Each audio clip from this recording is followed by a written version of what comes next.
Well, that's the beginning of the tiny house. Yep.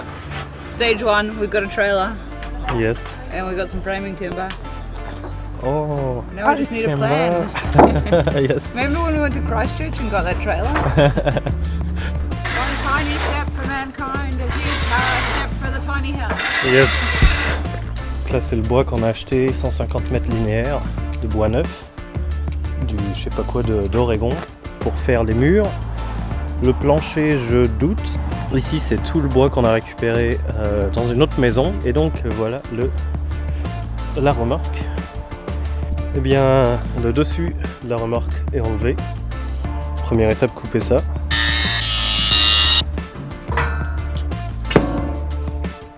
Jour numéro 2 pour la tiny house. Comme on peut voir, hier j'ai pu enlever un maximum de peinture. Eh bien, la météo est avec nous aujourd'hui.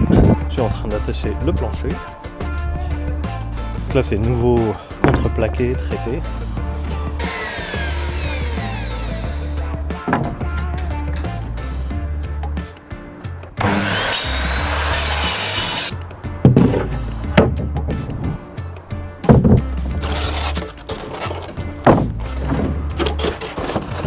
Je finis de pré-percer.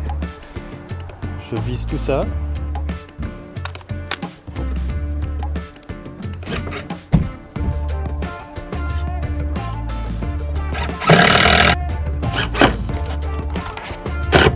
Et bien voilà, première étape de faite. Donc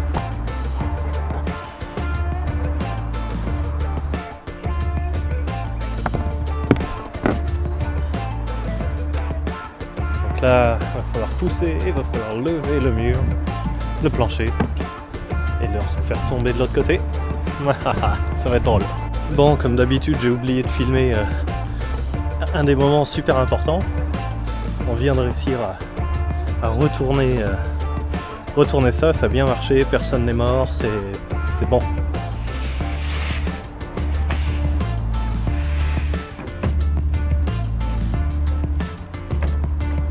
Le plus important est fait, le plancher isolé. C'est le moment tant attendu pour commencer un des murs, celui-ci, celui avec la porte.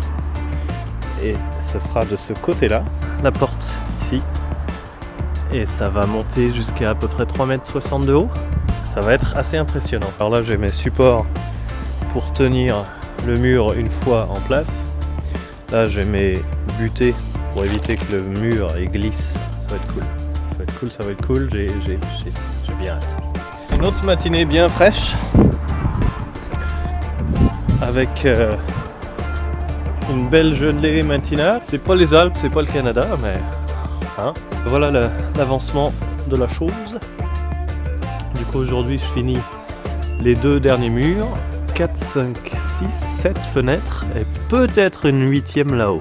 On a réussi à récupérer ces fenêtres qui sont des doubles vitrages. Alors en Nouvelle-Zélande c'est du super luxe.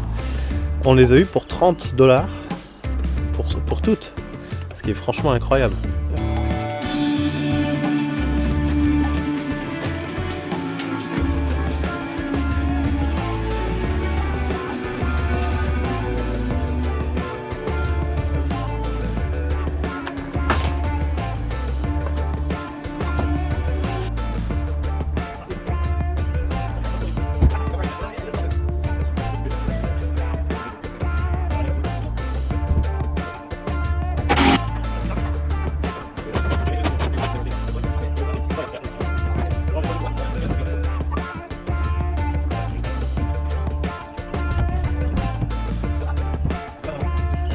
J'ai le début de la toiture qui est posée, c'est-à-dire les arches.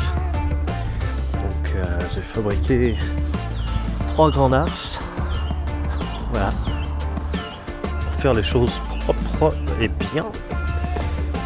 L'improvisation c'est pas top, et du coup c'est un petit peu chiant parce que je m'étais donné comme objectif de réussir à faire ça en un mois. Et vu qu'il y a eu tellement de choses à improviser, et bien voilà les bestiaux. 2 épaisseurs, donc en tout ça a pris 12 morceaux. Coupé là à 10 degrés. J'ai utilisé du contreplaqué pour pouvoir faire une arche un peu meilleure. Et donc ça va être notre toiture ici. Donc voilà, là je suis dans le loft. Et ça donne un peu une idée de la dimension de la bête.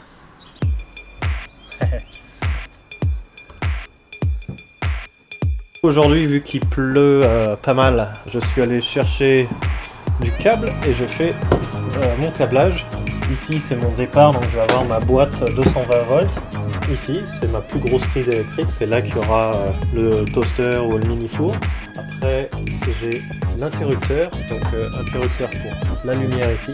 Donc là j'en ai un qui va là-haut, qui va alimenter la lumière LED, la bande de LED qui va éclairer toute la toiture.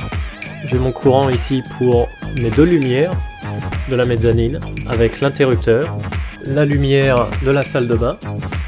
La salle de bain, là j'ai mon câble d'interrupteur qui va venir ici, l'interrupteur va être ici. En haut j'ai une prise ici qui sera principalement pour charger le portable, pour le réveil, des trucs comme ça. Et le courant continue, et il vient à cette prise ici. Donc là la plomberie, la douche ici, donc principalement les tuyaux vont être là et l'évier va être ici, donc la plomberie va être assez simple, ça va vraiment être là que ça se passe et les réservoirs vont être à l'extérieur de l'autre côté. J'ai commencé à attaquer le comptoir de la cuisine. Alors vu qu'on n'a pas de défonceuse, eh bien à la scie circulaire j'ai fait tout plein d'entailles, ça m'a pris un petit peu de temps. Et là, avec un marteau, tout simplement,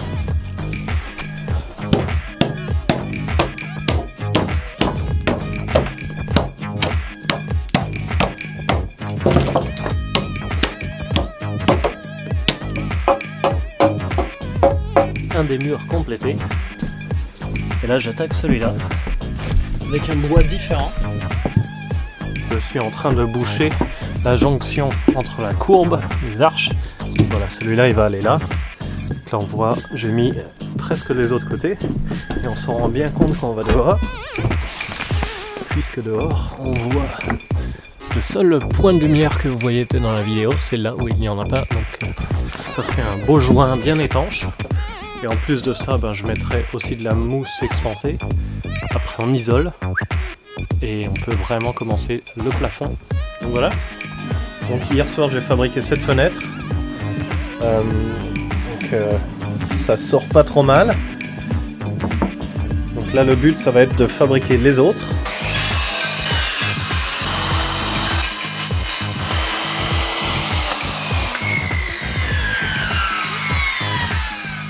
C'est long. Mon cadre, donc comme on voit avec la scie circulaire, j'ai fait tout plein de bandes.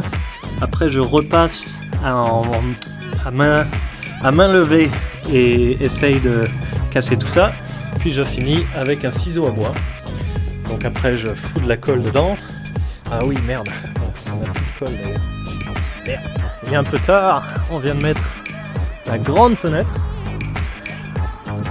La fenêtre de la cuisine est aussi installée et la fenêtre des toilettes est installée.